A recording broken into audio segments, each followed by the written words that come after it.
I'm here with Senator Sam Brownback of Kansas. Recently, Senator Brownback entered in the presidential race for this year's primary. Thank you for coming, Senator. How are you doing today? I'm doing well, thanks. Well, first of all, I want to ask you, why do you feel like you are the best candidate in this race, and why do you feel like you're the one that can win the White House in 2008? I think really both my background and the issues that I stand for and that I fought for. I've been in the Congress, I've been in the Senate, I've worked on foreign policy issues. But the issues that I pushed and worked for are pro-growth, things like an alternative flat tax, personal Social Security accounts, restraining growth in federal spending, pro-family, support for marriage and not redefining it and trying to encourage marriage in the welfare system, pro-life. I just fundamentally believe in the dignity of every human. And that begins at the beginning, but it also extends to that child in Darfur, the man in prison. And then I think we really need to start coming together around some American-sized goals, like ending deaths by cancer in 10 years.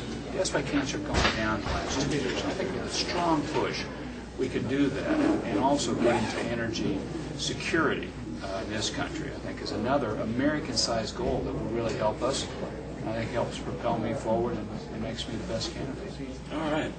Another question. Recently, you've come out against the troop surge in Iraq. What was your motivation behind that, and what do you believe is the best course we should take for Iraq? I support the war in Iraq. I voted for it. I continue to support it. I do not believe in cutting and running.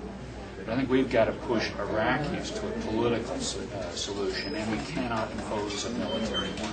So I've supported a three-state, one-country solution in Iraq. The Kurdish region, the Sunni region, the Shia region, Baghdad being the failed city. Because we've got to get them to a political accommodation. Because we're not willing to impose a military solution between Sunni and Shia. That's why I think this is the better route to go. We must win in Iraq. I think this is the way to do it. Final point on that. You cannot conduct a war in this country with one party for it and one party against it.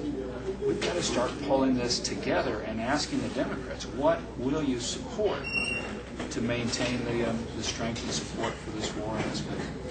Finally, one of the biggest issues facing this nation right now and has really fractured the GOP voting base is immigration. Where do you stand on that today? I think we've got to enforce our borders. I voted for the fence last year. I think it will be very helpful in urban areas and urban cores.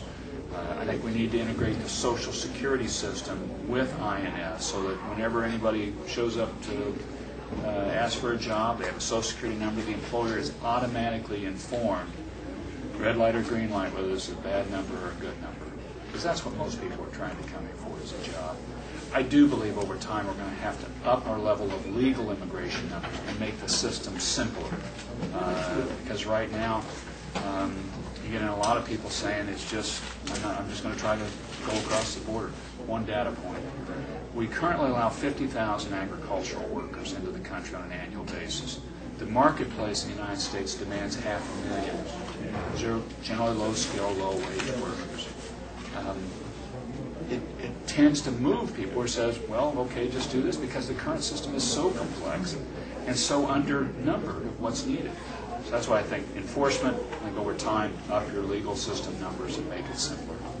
Well, thank you so much for being on our show today. We really appreciated having you, and I look forward to seeing you down here in South Carolina a lot more over the next year. Thank you.